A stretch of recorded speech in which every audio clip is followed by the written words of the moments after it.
We get emails like this all the time. Hello, ARC. I'm new here at the University of Wyoming.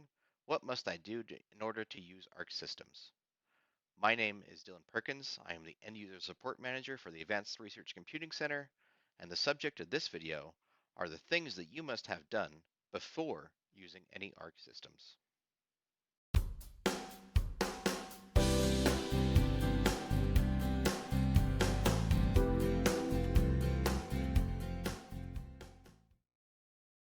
So if you're someone who is about to send an email like the one I just showed, please first look at our documentation on our ARC Wiki. On the main page, we display the 4 main prerequisites that you have to have done in order to use ARC systems.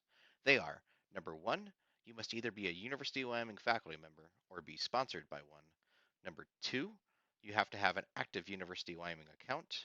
Number 3, you have to be enrolled in two-factor authentication.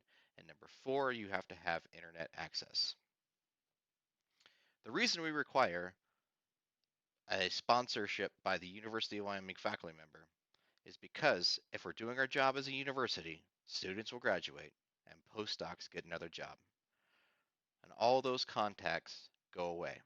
Theoretically, a University of Wyoming faculty member is here for the long haul and can act as a long-term contact. You must have an active University of Wyoming account. Why is this? All of our ARC resources are reserved for the University of Wyoming researchers, whether they're students, staff, or faculty.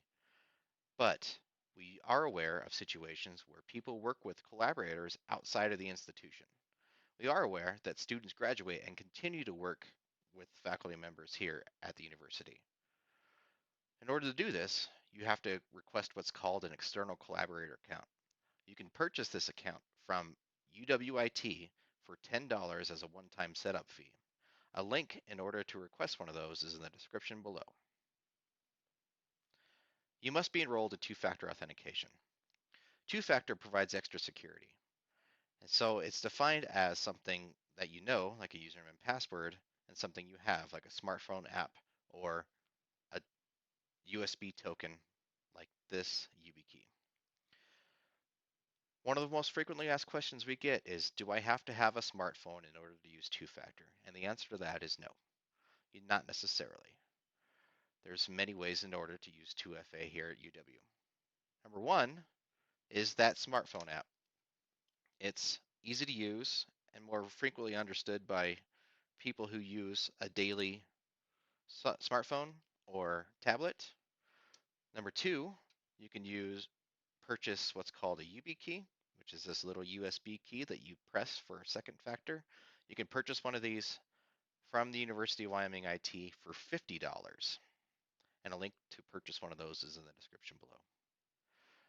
Lastly, the most minimum thing that you need to have in order to use two-factor is simply a phone number. You can set that up by using the link in the description below on how to enroll in Duo. And lastly, the final prerequisite that you must have in order to use ARC resources is an internet connection. Generally, our systems are available on the internet, but because we require two-factor, that's how we do our extra security. So those are the 4 things that you must have that ARC can't provide for you in order to use ARC systems. We highly recommend that you take some of our trainings in order to use the systems more effectively. But that's it. Look for more videos in the future on actually using the systems, but happy researching.